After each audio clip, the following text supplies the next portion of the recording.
अस्सलाम वालेकुम dear students, आज हम थ्योरम की एक्सरसाइजेस करेंगे क्लास 9th की। तो यूनिट 11 से हम स्टार्ट करते हैं जी। 11.1 जो एक्सरसाइज है उसके पास क्वेश्चन है, one angle of parallelogram is 130 degree. यानी पैरेललोग्राम कैसी होती है जिसकी अपोजिट साइड्स पैरेलल होती हैं। पैरेलल का मतलब कि कॉन्ग्रेंट भी होती हैं और ऐसे उनको अगर आगे बढ़ाते जाएँ तो वो कहीं मीट भी नहीं करती ना। उसका एक एंगल 130 है, find the measure of its remaining angle. तो बाकी जो एंगल्स हैं इसके वो आपने फाइंड करने हैं। लेकिन जी ये ABCD आपके पास पैरेललोग्राम है 130, इसका एंगल B है। अच्छा, एंगल D जो अपोजिट एंगल्स होते हैं पैरेललोग्राम के वो इक्वल होते हैं। तो अगर B जो है वो 130 है तो इट्स मीन D भी 130 हो गया, अपोजिट एंगल लिखा हुआ है। उसके बाद अब आपको पता होना चाहिए कि जो स्ट्रेट लाइन का टोटल एंगल होता है के साथ बनने वाला टोटल एंगल 180 होता है। अगर ये 130 है तो इट्स मीन कि ये कितना होगा, 180 में से 130 माइनस कर दे तो वो एंगल A बन जाएगा, यानी कि 50। और अगर एंगल D और B आपस में इक्वल है तो इसका मतलब है ये भी तो अपोजिट एंगल्स है ना, ये भी इक्वल होंगे। तो इट्स मीन कि एंगल A अगर हमने 50 फाइंड किया तो एंगल C भी 50 होगा। उसके बाद क्वेश्चन नंबर 2 है जी, one interior angle formed on producing one side of parallelogram is 40 degree. अगर हम पैरेललोग्राम की एक साइड को आगे बढ़ा दें तो उसके साथ जो इंटीरियर एंगल बनेगा वो 40 डिग्री है। फाइंड मेजर ऑफ नहीं एक्सटीरियर एंगल, ठीक है, मेजर्स ऑफ इंटीरियर एंगल्स। इसके जो इंटीरियर एंगल्स हैं वो आपने फाइंड करनी है। ये एक्सटीरियर है ना, बाहर वाला एक्सटीरियर होता है। ABCD इज़ पैरेललोग्राम, ये एक पैरेललोग्राम है। DAM देखें, DAM का मतलब ये वाला, ये जो यहाँ से यहाँ तक ये एंगल है ये 40 है। एंगल DAB, ये जो DAB है यानी कि ये वाला जो एंगल है ये equal to angle D equal to angle B equal to angle C। यानी ये अपोजिट एंगल्स जो है वो इक्वल होते हैं और ये आपने फाइंड करना है सारे, ठीक है। DAM प्लस DAB अगर हम इसको टोटल करें तो ये देखें स्ट्रेट लाइन के साथ टोटल एंगल बनता है, ये 180 बनता है। इसमें से यहाँ तक अगर 40 है तो दूसरा कितना होगा, 180 में से 40 माइनस कर दें तो 140 ये बन गया। अब एंगल DAB यानी कि ये जो A वाला एंगल है और ये B वाला एंगल, ये देखें ये भी दोनों स्ट्रेट लाइन के साथ टोटल एंगल है तो ये भी 180 बनता है। और इसमें अगर ये वाला 140 है तो इट्स मीन कि ये कितना हो गया, ये 40 हो गया, ठीक हो गया। अब ये 40 है तो इसका ये अपोजिट एंगल्स है और अपोजिट एंगल भी इक्वल होता है तो ये 40 हो गया। और ये जो है ये एंगल A जो है वो 140 था तो A 140 है तो इसका अपोजिट एंगल ये है तो ये भी 140 हो गया, ठीक हो गया जी। उसके बाद हम 11.2 एक्सरसाइज पे आते हैं। क्वेश्चन नंबर 1 है, prove that quadrilateral is parallelogram.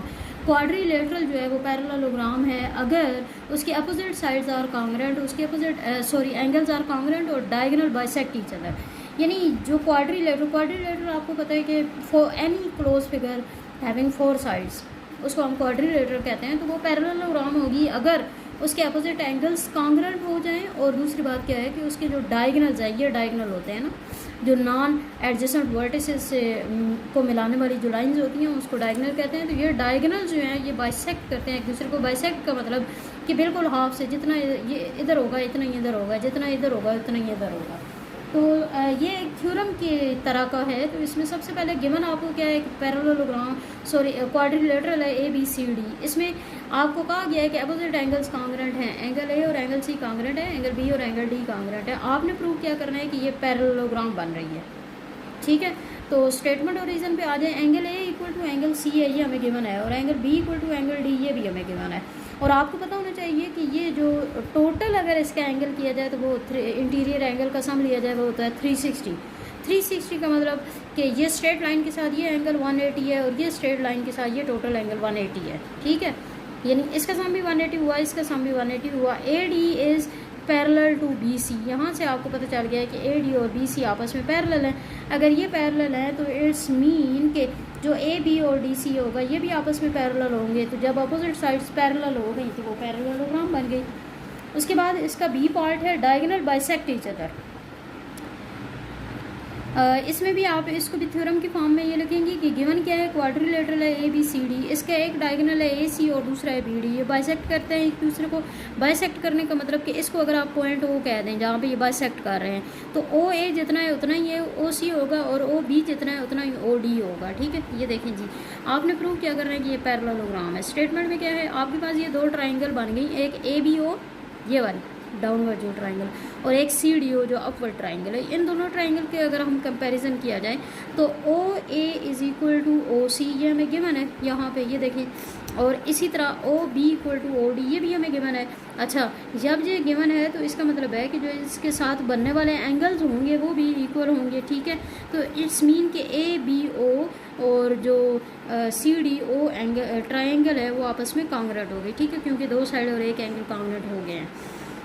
So A B is parallel to C D, जब ये कॉन्ग्रुएंट भी है, एंगल्स भी कॉन्ग्रुएंट हैं और साइड भी कॉन्ग्रुएंट है, तो वो पैरेलल बन गई। सो प्रूव, इसी तरह हम सिमिलरली प्रूव कर सकते हैं कि ए डी और बी सी भी आपस में पैरेलल हैं। सो अगर दोनों साइड्स आपस में अपोजिट साइड्स पैरेलल हो गई तो ये पैरेललोग्राम बन गई। उसके बाद हम आ जाते हैं जी 11.4 है, the distance of point of concurrency of mediums of triangle from its vertices are respectively 1.2 centimetre, 1.4 centimetre, 1.6 centimetre. Find the length of it medium. यहाँ पे क्या है जी, पॉइंट ऑफ कंकरेंसी क्या होता है कि जहाँ पे मीडियन एक दूसरे से मिल रहे होते हैं। ठीक है, उसका जो वर्टिसेस डिस्टेंस है वो ये गिवन है, हर वर्टिस से 3 वर्टिसेस होंगे ना। ए जी सबसे पहले उन्होंने इस वर्टेक्स का ये जो डिस्टेंस है इसको 1.2 कह दिया, और बी जी जो इसके साथ डिस्टेंस है वो 1.4 हो गया, इसके साथ 1.6 हो गया। अच्छा, ए पी ये टोटल जो है ये कितना है जी, 3/2 ऑफ जी ए जी का ये 3/2 होता है। ये एक थ्योरम में भी हम पढ़ चुके हैं, 1/3 पे ये जो है ना वो एक दूसरे को बाइसेक्ट करते हैं। तो 3/2 और ए जी आपके पास गिवन है 1.2, तो ये बन जाता है 1.8। ठीक है, ए पी टोटल 1.8 हो गया। बी क्यू जो है वो, इसमें भी बी जी जो है इसका अगर 3/2 लिया जाए तो वो तब बनता है बी क्यू। ठीक है, तो 3/2 इंटू बी जी जो है वो 1.4 है, तो ये 2.1 सेंटीमीटर ये टोटल बन गया। इसी तरह सी आर ये वाला, तो इसमें भी आप ये सी जी के 3/2 लें तो वो सी आर बनता है, तो इसका मतलब है कि 1.6 का ये ले लिया तो ये 2.4 सेंटीमीटर आ गया। ठीक है, तीनों का आपने वर्टिस का डिस्टेंस फाइंड करना था। उसके बाद है जी question number 2, prove that the point of concurrency of median of triangle and which is made by joining mid point of it sides to the same. यानी पॉइंट ऑफ कंकरेंसी उन medium की जो कि एक ट्राइंगल हमने बनाई, और फिर उसके बाद उसके जो मिड पॉइंट है ट्राइंगल के उनको मिलने वाली दूसरी ट्राइंगल जिस उसके मिड पॉइंट से जब मिलाया जाए तो उसका भी सेम होगा। वही आपने क्या करना है जी, ये थ्योरम की फॉर्म में आपने इसको प्रूव करना है। And triangle A B C triangle है, ए क्यू सी पी और बी आर, ये तीनों आपके पास मीडियम है, और ये मीडियम कहाँ पे मिल रहे हैं, जी पर। आपने प्रूव क्या कर रहा है कि G is point of concurrency of medium, कि जी जो है उसको आप पॉइंट ऑफ कंकरेंसी कहेंगे, उसको आपने प्रूव करना है। स्टेटमेंट और रीज़न। स्टेटमेंट में देखें जी, पी आर, ये देखें ये जो है वो पैरेलल है पी बी सी के। क्यों? क्योंकि पी और आर मिड पॉइंट होते हैं, और मिड पॉइंट एक अगर ये हमने एक थ्योरम में पढ़ा था कि अगर एक ट्राइंगल के दो साइड्स के मिड पॉइंट को मिलाने वाली जो लाइन है वो तीसरी साइड के पैरेलल होती है। इसी तरह बी क्यू जो है वो पैरेलल है पी आर के। ठीक है, अगर इस पूरी लाइन को हम पैरेलल कह रहे हैं तो लाइन की लेंथ का कोई इससे फ़र्क नहीं पड़ता, अगर छोटी लाइन ली जाए तो वो भी उसके पैरेलल ही रहेगी। ठीक है, उसके बाद है similarly Q R is parallel to B P. इसी तरह अगर आप करें तो क्यू आर और बी पी ये भी आपस में पैरेलल होंगे, बी पी ये है और सी आर ये दोनों आपस में पैरेलल, तो ये पैरेलल है, ये भी पैरेलल है। तो इसका मतलब है कि ये जो पी बी क्यू आर है ये यहाँ पे सी कर लें, इसको क्यू कर लें, ये जो है ना ये आपके पास एक पैरेललोग्राम बन जाती है। अच्छा, bisect B R P Q at T, P Q ये वाली लाइन है, ये वाली, तो ये इसको टी पर कट कर रहे हैं। You is the mid point and P R P U, T और यू दोनों मिड पॉइंट हैं, P R P U Q S R T ये मीडियन हो गए। ठीक है, ये जो है ये मीडियंस हो गए, और मीडियंस जो है वो एक ही पॉइंट जी से गुजर रहे हैं। तो इसका मतलब है कि अगर एक पॉइंट जी से गुजरे तो वो क्या बन जाता है, पॉइंट ऑफ कंकरेंसी उसको हम कहते हैं कि वो मीडियन की जी जो है वो पॉइंट ऑफ कंकरेंसी है। यही आपने प्रूव करना था। उसके बाद देखें जी next, prove that centre of circle is on right bisector of each of its quad. यानी जो सेंटर ऑफ सर्कल होता है, ये सेंटर है, ये राइट बाइसेक्टर होता है हर क्वाड के। कोई भी अगर क्वाड इस पर ड्रा की जाए तो उसका राइट बाइसेक्टर होता है। गिवन क्या है जी, इसको भी आप प्रूफ की फॉर्म में, थ्योरम की फॉर्म में प्रूफ करेंगे। A B C non collinear point, कोई भी हमने 3 पॉइंट ले लिए सर्कल के ऊपर। कंस्ट्रक्शन में क्या है जी कि जॉइन, अच्छा प्रूफ में क्या है, इसके गिवन के बाद प्रूफ आएगा ना। प्रूफ में ये है कि centre of circle is on right bisector of each of quad, ये आपने प्रूव करना है। और कंस्ट्रक्शन क्या है, जॉइन बी टू सी, आपने ये जो 3 लिए हैं नॉन कोलिनियर पॉइंट, इनको आपस में मिला दें बी को सी से। जब बी को सी से मिलाया तो take P Q is right bisector of A B. इसी तरह पी क्यू राइट बाइसेक्टर लें ए बी का, जो कि ओ में से गुजरा है, ठीक है। R S right bisector of B C, इसी तरह आर एस इसका राइट बाइसेक्टर लेने। राइट बाइसेक्टर ये इसका हो गया और ये इसका हो गया। They intersect at point O, ये दोनों एक दूसरे को पॉइंट ओ पर इंटरसेक्ट कर रहे हैं। ज्वाइन ओ टू ए, ओ को इधर ए से मिला दिया और इधर इसको ओ टू बी, ओ को बी से भी मिला दिया और ओ को सी से भी मिला दिया, तीनों तरफ। तो ओ जो है वो सेंटर बन गया, क्योंकि इसके जो राइट बाइसेक्टर थे ना क्वाड के, वो मीट करते हैं जिस पॉइंट पे, वो है और ओ ये इसका सेंटर है। अच्छा जी, स्टेटमेंट और रीज़न। ओ बी, ये जो ओ बी है ये कांग्रेंट है ओ सी के, इसके। क्यों? क्योंकि O is bisector of B C, O bisector है बी सी का, तो इसका मतलब है कि इसके दोनों एंड पॉइंट से ये मीट करेगा। ये भी आपके पास एक थ्योरम था पहले। उसके बाद ओ ए और ओ बी आपस में ये भी पैरेलल कांग्रेंट है। सॉरी, कांग्रेंट क्यों है? क्योंकि इनके भी ओ जो है वो इनके भी राइट बाइसेक्टर के ऊपर एक पॉइंट है, ठीक है। और इसका मतलब है कि ये इसके कांग्रेंट है, ये इसके कांग्रेंट है, तो ये तीनों आपस में कांग्रेंट हो गए। तीनों आपस में कांग्रेंट होने का मतलब है कि ये इक्वल डिस्टेंस हो गए हर तरफ ओ से, ठीक है। तो जो कि ओ जो है सेंटर ऑफ सर्कल है, जो कि हमें रिक्वायर्ड था, यानी यही हमने प्रूव करना था। उसके बाद 13 यूनिट पे आते हैं जी। इसका क्वेश्चन नंबर 1 है, 2 side of a triangle measure 10 centimetre 15 centimetre. Triangle की 2 साइड्स की लेंथ जो है वो 10 सेंटीमीटर 15 सेंटीमीटर गिवन है। Which of the following measure is possible for third side. Third side इसमें से आपने सेलेक्ट करनी है कि कौन सी होगी।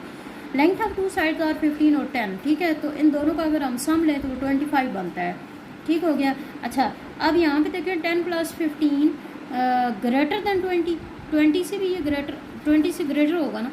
इसी तरह अगर 10 + 20 ले लें तो वो 15 से ग्रेटर होगा, और 15 + 20 ले लें तो वो 10 से ग्रेटर है। यानी हमने 10, 15 और 20 तीनों चीज़ें ले ली, ठीक है। और उन तीनों को बारी बारी हमने ऐड किया और देखा कि वो तीनों सम जो है वो ग्रेटर बनता है। तो 20 centimetre is possible for third side. इसका मतलब है कि तीसरी साइड जो है 20, क्योंकि अगर आप ये तीनों सूरतों में यही आपके पास जो है ना वो ग्रेटर बनते हैं। अगर आप इनमें से कोई और ले लें तो वो फिर ग्रेटर उस तरह से नहीं रहता, ठीक है। तो so sum of the length of 2 sides always greater than the third side. क्योंकि आपको ये बात पता होनी चाहिए कि अगर ट्राइंगल की 2 साइड की लेंथ का सम लें तो वो तीसरी साइड से हमेशा बड़ा होता है। उसके बाद क्वेश्चन नंबर 3 है जी, in triangle A B C measure of angle B जो है वो 70 डिग्री है, सी जो है 45 है। Which of the side of triangle is longest which is shortest. इसमें आपने बताना है कौन सी बड़ी साइड है, कौन सी छोटी है। ए बी सी तीनों का आपको पता है कि ट्राइंगल के तीनों एंगल का सम 180 होता है। उसमें से दो, एक 70 है और एक 45 है, तो तीसरा क्या हो जाएगा 65 जो एंगल ए है। तो यहाँ पे जो एंगल बी है वो सबसे बड़ा है 70, और जो बड़ा एंगल होता है उसकी अपोजिट साइड्स जो है वो लार्जर होती है। तो इसका मतलब है कि एंगल 70 का सामने वाली साइड ए सी है, तो ए सी जो है वो लार्जेस्ट हो गई, ठीक है। और एंगल सी जो है वो सबसे छोटा है तीनों में, उसकी सामने वाली साइड ए बी जो है वो सबसे स्मॉलेस्ट हो गई, ठीक है। उसके बाद है जी, prove that right angle triangle the hypotenuse is longer than each of the other 2 side. ये राइट एंगल ट्राइंगल है, ठीक है, ये 90 का एंगल है, इसकी अपोजिट साइड ये हाइपोटेन्यूज होता है ना। तो यहाँ पे ये कहा गया है कि जो हाइपोटेन्यूज है वो दोनों दूसरी साइड से ग्रेटर है। अच्छा जी, इसमें आप देखिए एंगल वाई जो है वो आपके पास 90 है, ठीक हो गया। तो हमने इसको ले लिया ना 90 राइट एंगल। अच्छा, तो एक्स वाई जी ये टोटल सम जो है वो 180 होता है। तो उसमें से अगर वाई जो है वो 90 है उसको निकाल दिया जाए, पीछे एक्स प्लस जेड भी 90 का सम, उसका सम 90 बनेगा। तो इट्स मीन के एंगल एक्स और वाई जेड दोनों का सम 90 है। तो ये अक्यूट एंगल मतलब 90 से छोटे होंगे ना। Opposite to angle y is equal to 90 is hypotenuse, it is the largest angle side. हमने यही फाइंड करना है कि हाइपोटेन्यूज जो है वो बड़ा है, क्योंकि उसका एंगल बड़ा है ना ये वाला, इससे दोनों ये छोटे हैं, तो इसका मतलब है जो बड़े वाला एंगल है उसके सामने वाली साइड बड़ी होती है। इसके बाद 13.2 में देखें जी, question number 1 in figure P is any point, P कोई भी पॉइंट है, and A B is the line, और ए बी एक लाइन है, which of the following is the shortest distance between point P and line A B. तो कौन सा इसमें से शॉर्टेस्ट डिस्टेंस होगा? एक है जी PL, एक है PM, एक है PN, एक है PO। As we know that PN, हमें पता है कि PN जो है वो इसका परपेंडिकुलर है, और आपको पता होना चाहिए कि जो परपेंडिकुलर होता है वो शॉर्टेस्ट डिस्टेंस होता है, तो इट्स मीन कि PN जो है वो इनका शॉर्टेस्ट डिस्टेंस हो गया। In figure P is any point lying away from the line A B से अवे है यानी आउट है, then PL will be the shortest distance. PL जो है शॉर्टेस्ट डिस्टेंस होगा कब? अगर angle A equal to 80 degree हो, एंगल P एंगल B नहीं, angle P less than A equal to 80 हो, angle P less than B equal to 100 हो, या ये हो 90 हो A के साथ। तो यहाँ पे देखिए PLA एंगल जो है, जो PLA है ये 90 है यहाँ से ये, और PL जो है वो AS का परपेंडिकुलर है, और आपको पता है कि परपेंडिकुलर जो होता है वो शॉर्टेस्ट डिस्टेंस होता है, तो इसका मतलब है कि जो एंगल PLA है ये शॉर्टेस्ट डिस्टेंस हुआ और ये इक्वल टू 90 डिग्री हुआ। उसके बाद है ये वाला, यानी ऑप्शन आपका ठीक हो जाएगा। In figure PL is perpendicular to the line AB और LN is greater than LM। Prove that PN is greater than PM। आपने ये प्रूव करना है। PL जो है वो तो परपेंडिकुलर हो गया, ठीक है, और जो LN लाइन है ये ग्रेटर है LM लाइन से। देखें आपने प्रूव क्या करना है कि PN is greater than PM। Statement और रीज़न पे आ जाते हैं। ट्रायंगल है PLM, देखें ये इसका जो एंगल L पर बन रहा है वो 90 का है, क्योंकि वो परपेंडिकुलर है ना। अच्छा, इसके बाद एंगल PMN ये वाला यहाँ पे जो एंगल बन रहा है ये ग्रेटर देन PLM है, ये इससे बड़ी है, बड़ा एंगल, क्योंकि ये इसका एक्सटीरियर एंगल है ना। इस ट्रायंगल की अगर बात करते हैं तो ये वाला जो एंगल है ये इस ट्रायंगल का एक्सटीरियर है, और आपको एक बात पता होनी चाहिए कि एक्सटीरियर एंगल हमेशा बड़े होते हैं। तो angle PMN is greater then, अगर PLM है तो इसका मतलब है 90 से बड़ा है। इन ट्रायंगल PLN, अब हम इस पूरी ट्रायंगल की बात करते हैं। तो ट्रायंगल PLN में जो L एंगल है यहाँ पे भी ये तो 90 का है, और PLN अगर हम लें ये वाला तो ये लेस देन 90 हो गया, एक्यूट एंगल है। इसी तरह ट्रायंगल PNM की अगर हम बात करें तो उसमें जो एंगल PMN होगा, यानी कि ये जो एंगल है ये ग्रेटर है PNL के, इस एंगल के, तो ग्रेटर है तो इसका मतलब है ये ग्रेटर के सामने वाली साइड ग्रेटर होती है और स्मॉलर की सामने वाली साइड स्मॉलर होती है, तो PN जो है वो ग्रेटर हो गई PM के, ये आपने प्रूव करना था। उसके बाद नेक्स्ट है जी 14 यूनिट, इसमें क्वेश्चन नंबर 1 है इन ट्रायंगल ABC। इस ट्रायंगल में देखें तो DE जो है वो पैरेलल है BC के। इफ़ AD, हमने AD जो है वो 1.5 सेंटीमीटर लिया है और BD जो है वो 3 सेंटीमीटर है, AE जो है वो 1.3 सेंटीमीटर है। आपने CE फाइंड करना है। आपको रेशो का पता होना चाहिए कि AD/BD यानी ये रेशो है ना इक्वल होती है AE रेशो EC, ठीक है। तो बाय सब्स्टिट्यूटिंग द वैल्यू, इनकी वैल्यूज़ हम पुट कर देते हैं। AD की हो गई जी 1.5, BD 3 है, AE जो है 1.3 है, और ये EC है। EC आपने फाइंड करना है, EC को उधर ले जाए, क्रॉस मल्टीप्लिकेशन करना है ना, तो 1.5 multiply EC equal to 1.3 into 3, तो ये बन जाता है 2.6। ये इधर आके डिवाइड हो जाएगा ना, टोटल कैलकुलेशन के बाद 2.6 आता है। उसके बाद नेक्स्ट देखें AD जो है वो 2.5 है, 4 है, AE जो है 3.2 है, और तीसरा जो है EC ये 4.8 है। आपने फाइंड क्या करना है BD, ठीक है। इसमें भी आपने वही उसी तरह पहले तो निकालनी है रेशो, ठीक है। रेशो कैसे होती है, ये वाली साइड बाय ये टोटल, इसी तरह ये वाली साइड और इसका टोटल, ये भी रेशो होती है ना कि हाफ जो साइड ले ली जाए डिवाइडेड बाय फुल साइड, इसी तरह half side divide by full side.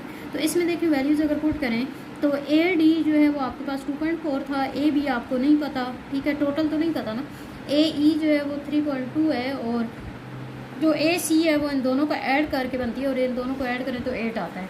तो यहाँ से देखें आपके पास ए बी आ जाएगा, कैलकुलेट करेंगे क्रॉस मल्टीप्लिकेशन, उसके बाद मल्टीप्लाई डिवाइड जो करना है, ए बी आपके पास आ गया 6, ये टोटल आ गया आपके पास 6। इसमें से ये 2.4 है, तो बाकी ये कितना फिर होगा 2.4, इसमें से पूरे में से माइनस कर लेना, तो 6 में से 2.4 माइनस करें तो ये 3.6 बन जाती है, ठीक है, ये वाली 3.6 हो गई, और ये वाला ये तो ठीक है, यही आपने इसमें आपने बल्कि ए बी टोटल फाइंड करना था, ये अगर आप फाइंड करना चाहें तो ठीक है, नहीं तो यहाँ तक ही आपका आंसर ठीक है 6। उसके बाद देखें जी, if A D by B D equal to 3/5, ये रेशियो जो 3/5 है, और ए सी ये जो टोटल है ये 4.8 है, आपने फाइंड क्या करना है ए सी जो टोटल है, और ये किसके इक्वल है ए ई प्लस ई सी। अगर हम इसको यूँ लिखें रेसिप्रोकल, यानी कि आगे पीछे लिख दें, इससे कोई फ़र्क नहीं पड़ता। अच्छा, अब हम ए ई को इधर ही अगर रहने दें, ए सी टोटल 4.8 है और ई सी इसके साथ जाके सब्ट्रैक्ट हो जाएगा। तो अब आप देखें, अगर आप रेशो के फॉर्म में लिखें, जैसे A D by B D लिखा है, इसी तरह ए ई बाई ई सी, तो ए ई की जगह ये देखें, ए ई की जगह 4.8 माइनस ई सी हम लिख देते हैं, ठीक है। क्रॉस मल्टीप्लिकेशन करें, क्रॉस मल्टीप्लिकेशन के बाद ये मल्टीप्लाई होकर 5 इन दोनों से अलग अलग मल्टीप्लाई हो जाएगा, ई सी की ये वैल्यू इधर ले आएंगे, ये दोनों 8 ई सी इक्वल टू 24 आ जाएगा, तो ई सी जो है वो आपके पास 3 आ जाएगा, ठीक है।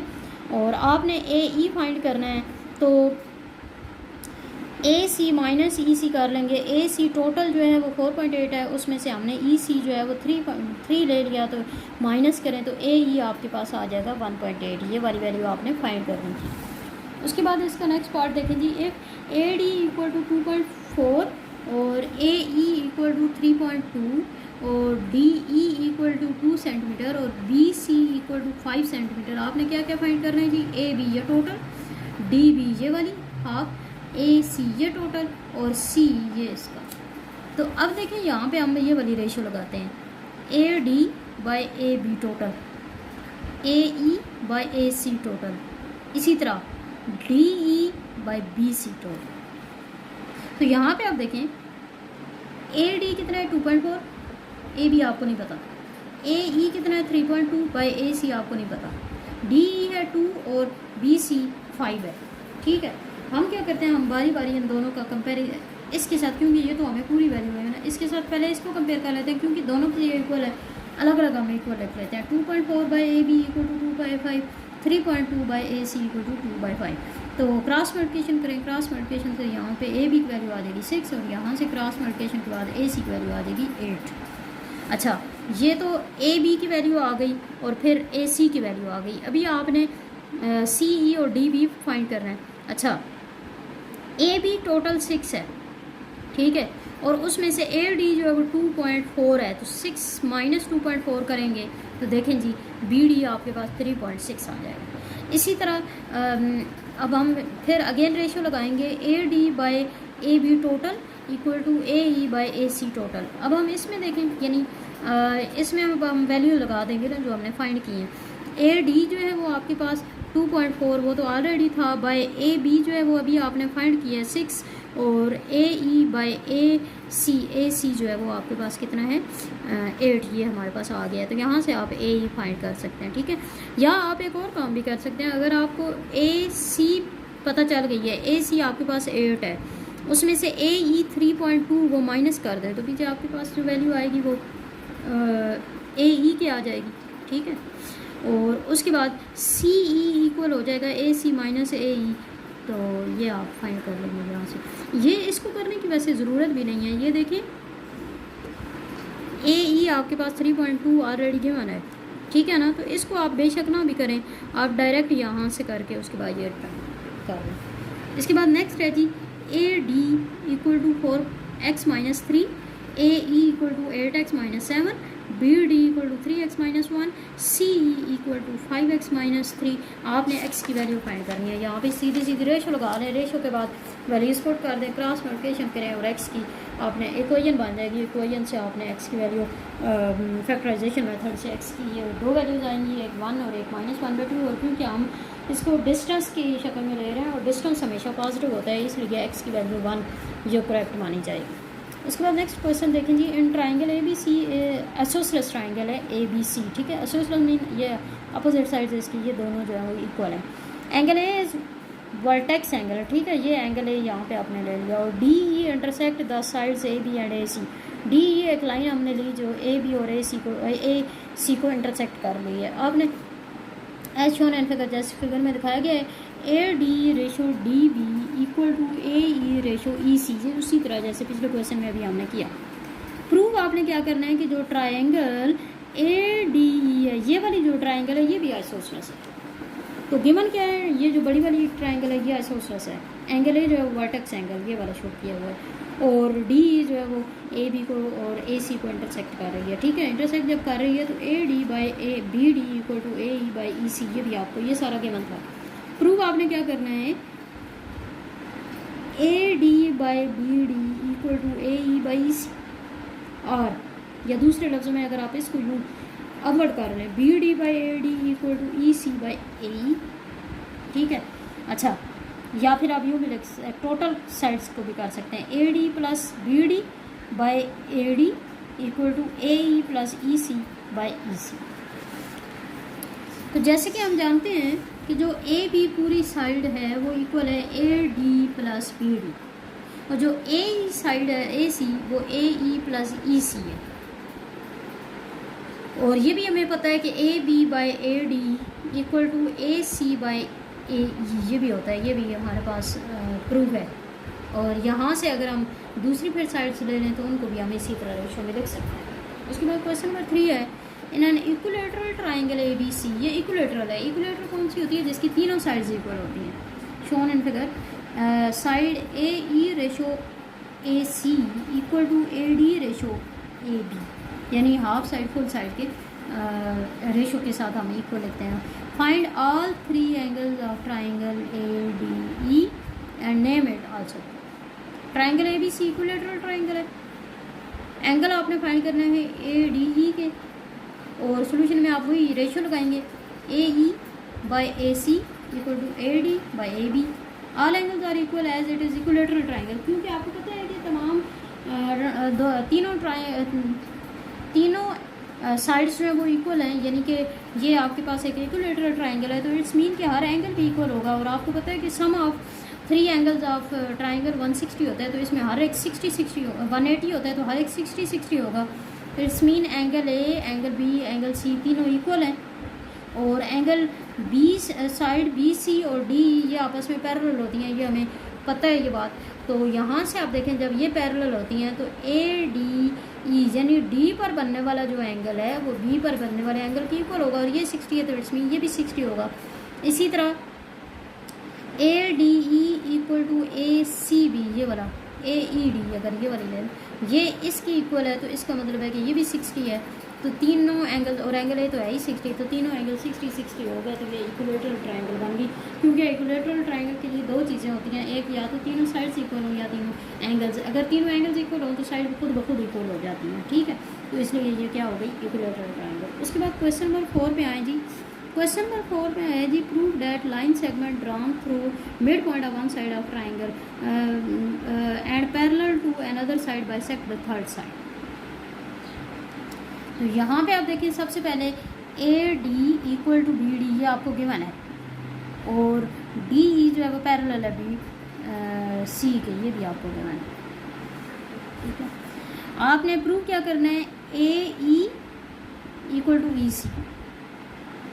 इन triangle A B C D E is parallel to B C are, ये आपको पता है। और थ्योरम के according A D by B D equal होता है A E by E C. और हम ये बात जानते हैं कि ए डी और बी डी आपस में इक्वल हैं। जब ये आपस में इक्वल हैं तो हमें इनके साथ ये यहाँ पे भी अगर हम ए डी लगाते हैं, ए डी से कैंसिल हो जाएगा, इक्वल टू 1 आ जाएगा। A E by E C equal to 1, ई सी उधर ले जाएं तो ए ई इक्वल टू ई सी, यही हमने प्रूव करना था। उसके बाद नेक्स्ट देखें जी, triangle A B C as shown in figure C D bisects angle C. जो सी डी लाइन है ये एंगल सी को बाइसेक्ट कर रही है and meets A B at D, और ए बी लाइन को डी पर मीट कर रही है। B D is equal to, यहाँ पे आपने फाइंड करना है कि ये जो बी डी साइड है ये कितनी होगी, 5, 16, 10, 18। B D by D A equal होता है बी सी बाई सी ए, ये आपके पास एक रेशो है। तो यहाँ पे देखें B D by D A आपने यहाँ पे आपको ये गिवन है, डी ए ये वाला 6 है, ठीक है। B D by 6 equal to B C जो है वो 10 है और सी ए जो है वो 12 है। ये हमने पुट कर दी वैल्यूज़, 6 को उधर लोग मल्टीप्लाई होगा, ये इसके साथ कैंसिल, 2 5 या 10, तो 5 आ गया बी डी। आपने बी डी फाइंड करना था, वो 5 हो गया। इन ट्राइंगल ए बी सी, इसमें देखें जी shown in figure C D bisect angle C, यहाँ पे भी सी डी जो है वो एंगल सी को बाइसेक्ट कर रहा है। अच्छा, तो इफ़ ए सी आपको 3 गिवन है, अच्छा सी बी आपको जो है वो टोटल 6 गिवन है ये वाला, और ए बी आपने फाइंड करना। ए बी इक्वल हो जाएगा A D plus B D. अच्छा, इसका मतलब है कि ए डी को अगर आप इधर ही रहने दें, बी डी दूसरी साइड पर जाएगा, माइनस हो जाएगा, ठीक है। अच्छा, ये जो ए बी है ये टोटल 7 है, तो इसका मतलब है A D equal to 7 minus B D को आप एक्स कह दें, 7 माइनस एक्स। अब आप इस पे वही रेशो वाला फार्मूला लगाएं, तो A D by B D equal to A C by B C. यहाँ पे वैल्यूज पुट करते हैं, ए डी जो है वो एक्स है, ठीक है, और बी डी जो है वो यहाँ पे ना, ये बी डी अगर लिखते हैं ज़्यादा बेहतर है, ये B D equal to 7 minus x. B D इधर रहे हैं और ए डी उधर ही रहने दें, ए डी को आपने एक्स कहा हुआ है ना, ठीक है। तो x by 7 minus x equal to 3 by 6, cancel होकर 2 आ गया, 1 बाई 2 बन गया। क्रॉस मल्टीप्लिकेशन करेंगे, x की वैल्यू निकाल लेंगे, वो आ जाएगी 7 बाई 3, और x ही असल में आपका ए डी हो गया। तो अब आप देखें A B equal to A D plus B D था, तो ए बी आपके पास टोटल 7 है, उसमें ए डी आपने 7 बाई 3 फाइंड कर लिया, बी डी अब आपने फाइंड करना है। ये उधर ले जाए, माइनस का हो जाएगा 7 माइनस 7 बाई 3, तो एलसीएम ले 3 आएगा, 3 7 21, 21 माइनस 7 तो 14 बाई 3, ये आपके पास बी डी है। नेक्स्ट है जी, show that in any corresponding of 2 triangle of 1 triangle are congruent of to the corresponding angles of the other the triangles are similar. यानी 2 ट्राइंगल्स हैं, उनके अगर एक के सारे एंगल्स दूसरे के सारे एंगल्स के कॉन्ग्रुएंट हों तो इट्स मीन कि वो ट्राइंगल्स आपस में कॉन्ग्रुएंट होंगे। गिवन क्या है, 2 ट्राइंगल्स हैं, इसमें एंगल बी और एंगल ई, एंगल सी और एंगल एफ कॉन्ग्रुएंट हो गया, ठीक है। ये देखें, हम एक ये ट्राइंगल ले लेते हैं, एक ये हो गई ए बी सी, और ये हो गई ई एफ जी। इसमें देखें एंगल बी और एंगल ई आपस में कॉन्ग्रुएंट है, और एंगल सी और एंगल एफ आपस में कॉन्ग्रुएंट है। ये इसको आप यहाँ पे डी लेते हैं, डी ई एफ, जिस तरह ए बी सी है ना उसी तरह डी ई एफ। तो एंगल बी और ई आपस में कॉन्ग्रुएंट हो गए, सी और एफ आपस में कॉन्ग्रुएंट हो गए। अब आपने प्रूव क्या करना है कि ये जो दोनों ट्राइंगल्स हैं ए बी सी और डी ई एफ, ये आपस में कॉन्ग्रुएंट हैं। स्टेटमेंट और रीज़न पे आ जाए जी, angle A plus B plus C equal to 180, क्योंकि हमने कहा कि तीनों एंगल्स का सम जो है वो 180 होता है।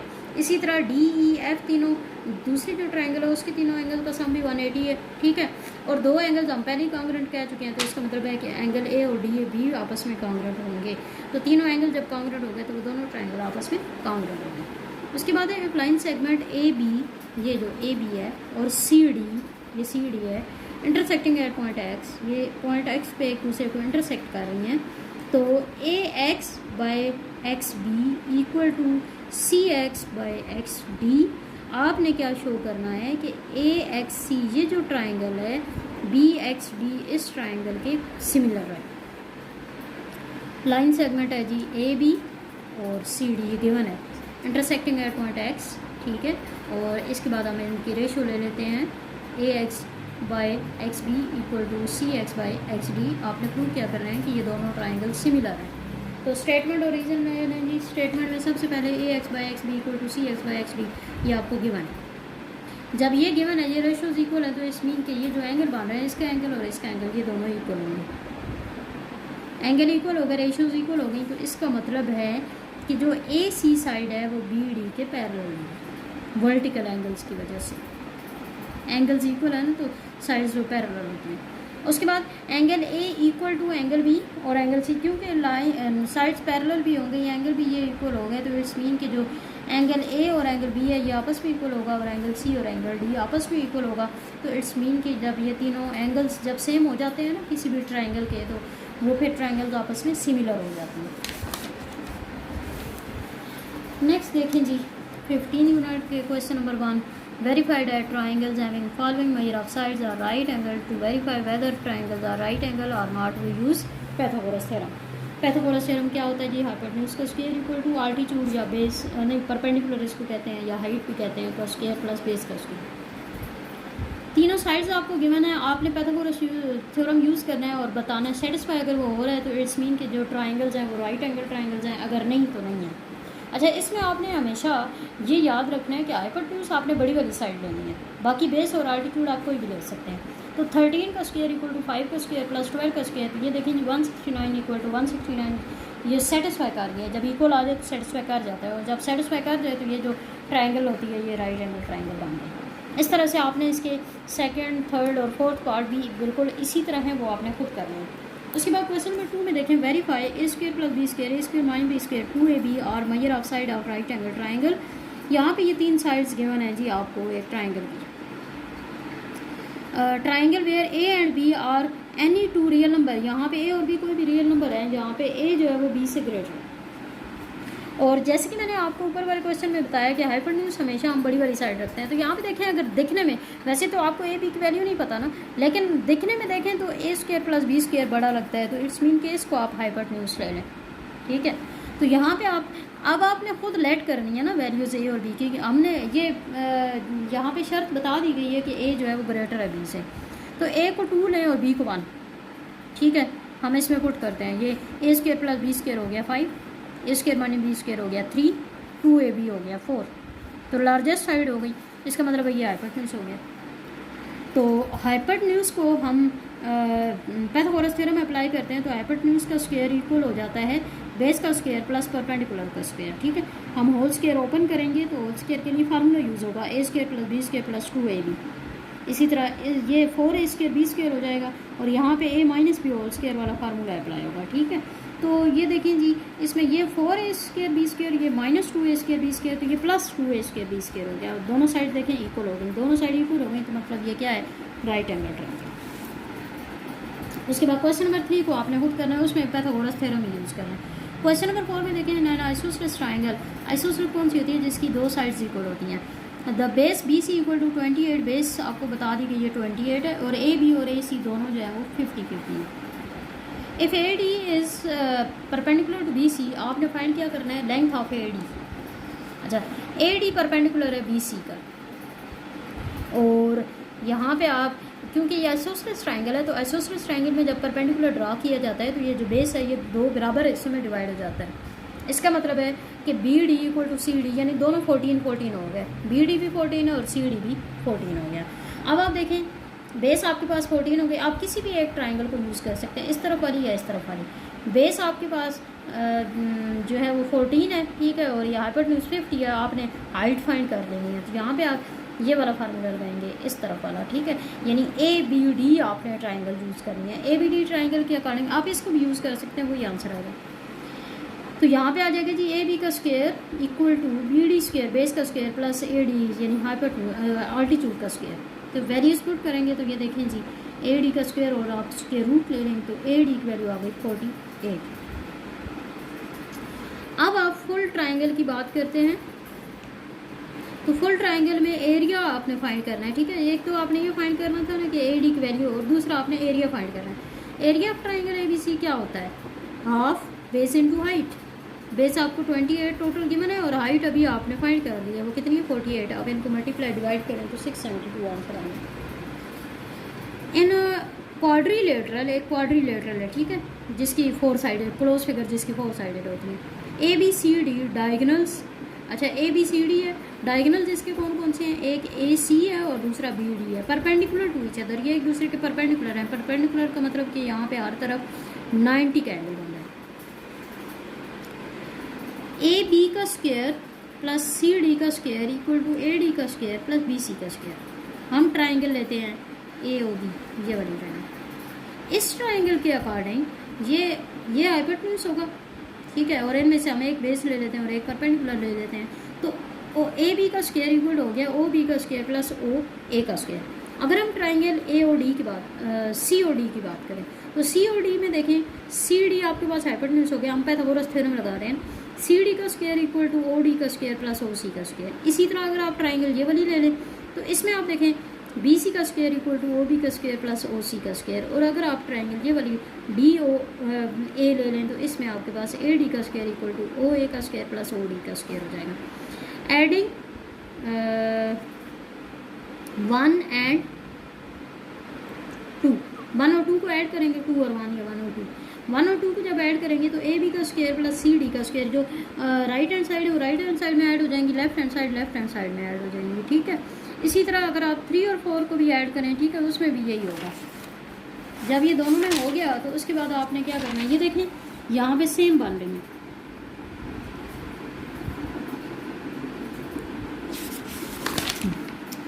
ए बी का स्क्वायर नहीं, यहाँ से प्रूव हो जाता है कि ए बी का स्क्वायर इक्वल हो गया ए सी का स्क्वायर प्लस बी सी का स्क्वायर। ये ए सी ये वाला, ठीक है, ये वाली चीज़ हमने फाइंड करनी थी। ये देखें ए डी का स्क्वायर प्लस बी सी का स्क्वायर, ये इक्वल हो गया, यहाँ से देखें O B plus O C का स्क्वायर, इसकी जगह आप बी सी का स्क्वायर लिख सकते हैं ना। और इसी तरह यहाँ पे ओ ए प्लस ओ डी का स्क्वायर, तो यहाँ पे ये सारी जो साइड्स हैं ये इक्वल है वैसे भी, तो ये इसलिए ये आपस में दोनों इक्वल हो जाएंगे। ए भी यानी कि ये स्टेरिक इक्वेशन ये फर्स्ट है और ये सेकंड है, दोनों के ऐड करने से दोनों को ऐड जब किया जाए तो ये आपस में इक्वल आ जाएंगे, ठीक है। आगे पीछे लिखी हुई है, ये देखें इक्वल बन रहे हैं, तो इट्स मीन के ए बी का square equal to A C square plus B C square. उसके बाद क्वेश्चन नंबर 6 में देखें triangle A B C as shown in the figure, A C B ये वाली एंगल है, ये 90 का है, सी डी जो है ये आपके पास ए बी पर परपेंडिकुलर ड्रा हुआ है। फाइंड लेंथ आपने कौन कौन सी फाइंड करनी है, ए एच बी, और बी डी साइड आपको 5 गिवन है और जो ए डी है वो 7 यूनिट है।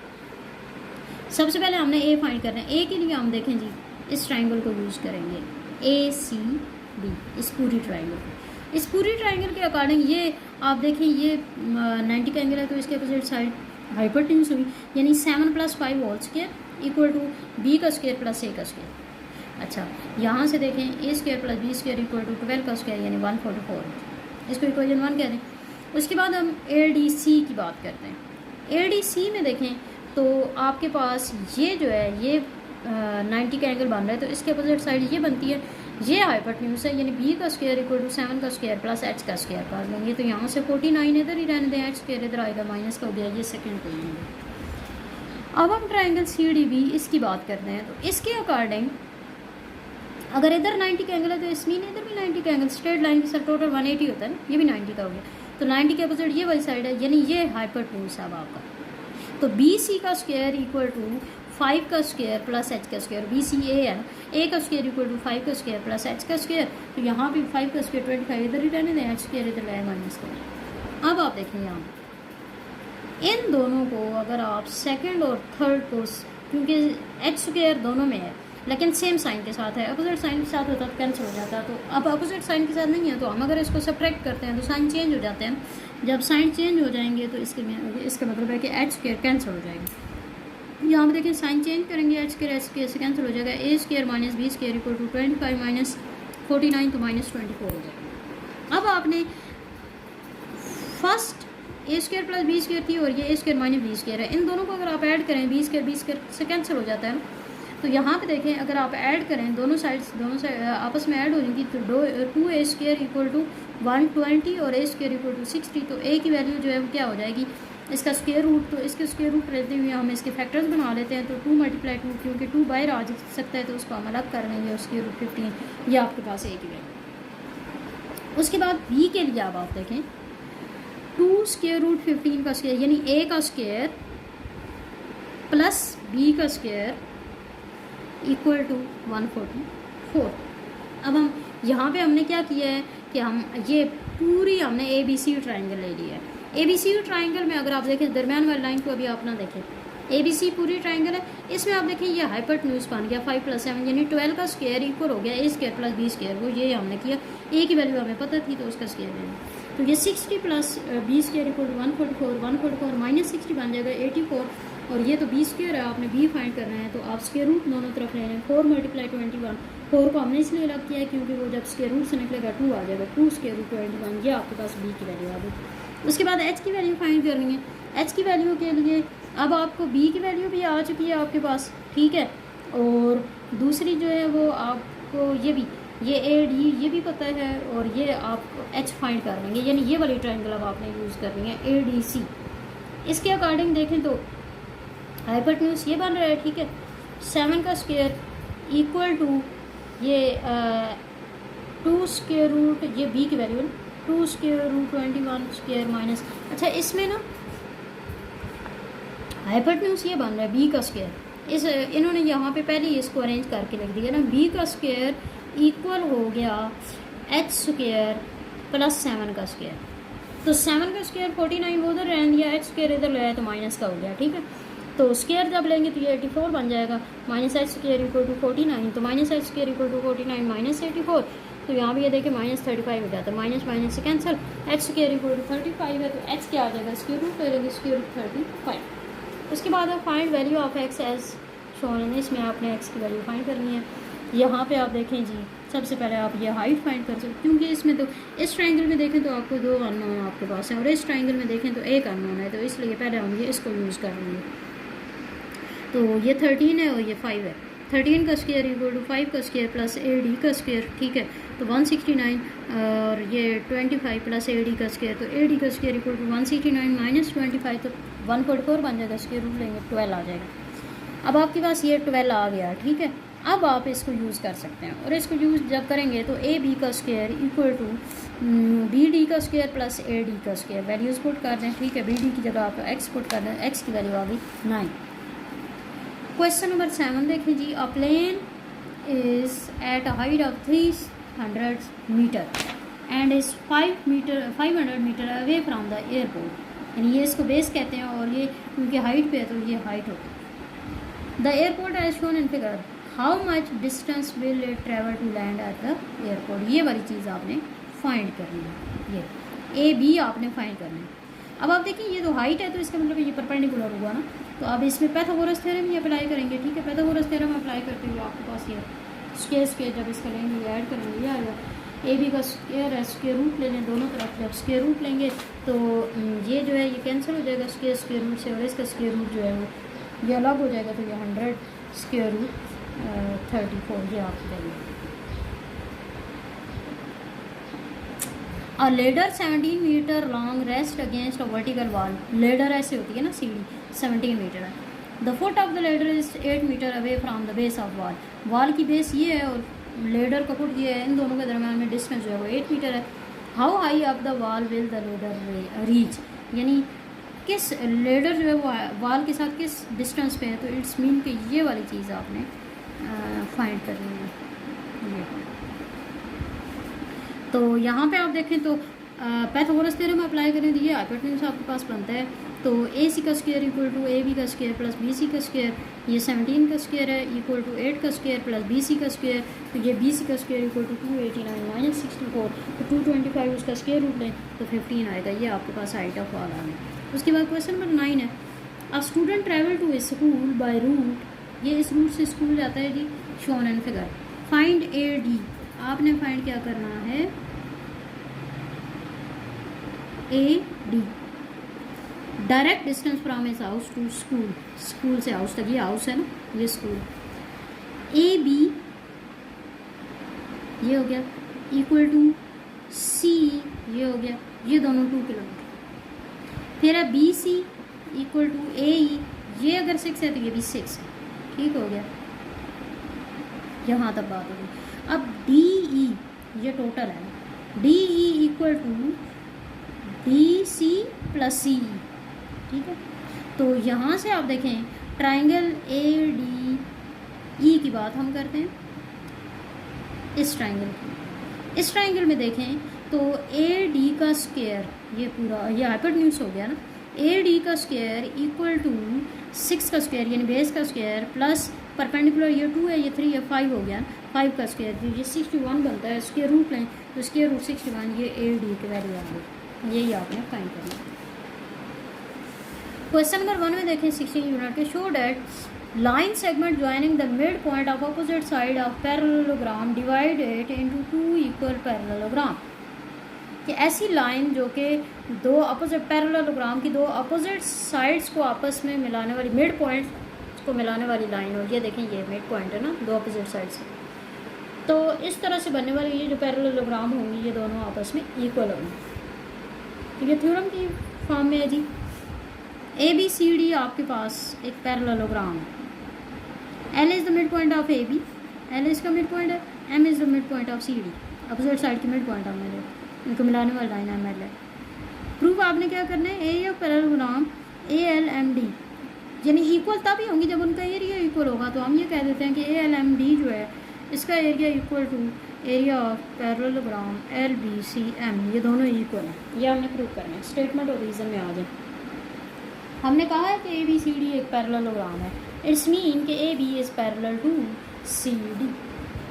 अगर A B parallel to C D है तो अपोजिट साइड्स ऑफ पैरेललोग्राम, तो हम A L is congruent to L B, ये हमें पता है। क्यों? क्योंकि एल मिड पॉइंट है, L is the mid point of A B. The parallelogram A L M D, ये वाली जो parallelogram, and L B C M, ये वाली जो पैरेललोग्राम है, are on equal bases, equal bases पे हैं। और आप यूनिट 16 में हमने इक्वल बेसिस वाले थ्योरम पढ़े थे ना, इक्वल बेसिस हैं और सेम पैरेलल्स के दरमियान हैं, तो इट्स मीन कि ये जो लाइन ये पैरेललोग्राम जो है उनका एरिया इक्वल होगा।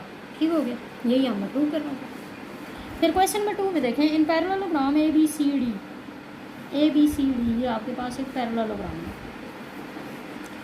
ए बी जो है वो 10 सेंटीमीटर है, आल्टीट्यूड यानी जो हाइट है corresponding to side A B and A D और 7 सेंटीमीटर, यानी ए बी जो है वो आपके पास यहाँ पे उसकी जो हाइट है वहाँ से जो गुजर रही है वो 7 है, और जो ए डी से हाइट यानी परपेंडिकुलर हमने ले लिया हुआ है वो 8 है। आपने क्या फाइंड करना है, ए डी के वजह से। ए बी टोटल 10 है, डी एच आपके पास 7 है, ठीक है, इसकी जो हाइट है वो 7 है। M B sorry I B जो है वो आपके पास 8 है, यानी ये वाली जो है आपने फाइंड करना है ए डी। एरिया पैरेललोग्राम किसकी इक्वल होता है जी, एरिया पैरेललोग्राम का फार्मूला होता है बेस इनटू आल्टीट्यूड। तो A B multiply D H, ये इसकी बेस है, ये इसका आल्टीट्यूड है। इसी तरह ये इसकी बेस है और ये इसका आल्टीट्यूड है। तो बेस और आल्टीट्यूड को हम दोनों तरफ आपस में मल्टीप्लाई करते हैं, इक्वल करते हैं। तो यहाँ से देखें आपको ए डी की वैल्यू मिल जाएगी, 8 मल्टीप्लाई और इधर आके डिवाइड हो जाएगा, डिवाइड करें तो 8.75, ये आपका आंसर हो गया। अब आप देखें जी, हमने जितने क्वेश्चन हो सकते थे हमने तकरीबन ज़्यादा कर ही दिए हैं, और कुछ क्वेश्चन जो इससे मिलते जुलते हैं वो आपको खुद करेंगे, और इस तरह से ये थ्योरम की सारी एक्सरसाइज आपकी कंप्लीट हो गई हैं। हमारी वीडियोस को इनको देखें, इनको लाइक करें, सब्सक्राइब भी करें, कमेंट भी दिया करें, और फिर इसके बाद हम इंशाल्लाह जो रिव्यू एक्सरसाइज है वो हम आपको जल्दी उसकी वीडियो बना के सेंड करेंगे। तब तक के लिए अल्लाह हाफ़िज़।